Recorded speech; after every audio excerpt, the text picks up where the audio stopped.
মুখ্যমন্ত্রী সর্বানন্দ সোনোয়াল মুর্দাবাদ বিভাগ বিভাগের দায়িত্ব থাকা সর্বানন্দ সোনোয়াল মুর্দাবাদ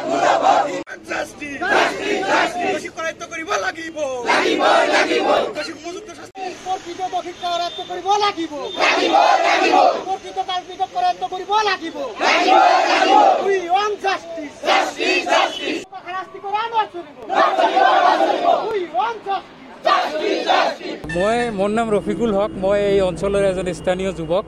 যোৱাকালি যিটো ঘটনা হ'ল সেইটো ঘটনাত কি কয়, যোৱাকালি এই আলনুৰ মেডিকেল হলত এটা ফায়াৰিং হৈছিলে, দুই জাই গলি চলাইছিলে। কিন্তু সেই ঘটনাটো মানে আমি আটাইতকৈ আচৰিত হৈছোঁ পুলিচ প্ৰশাসনৰ ওচৰত, যে যাৰ দোকানত ঘটনাটো ঘটিল তেওঁকে এৰেষ্ট কৰি লৈ গ'ল, কিন্তু অচিনাকি দুৰ্বৃত্তই আহি গুলি ফুটাই থৈ গ'ল।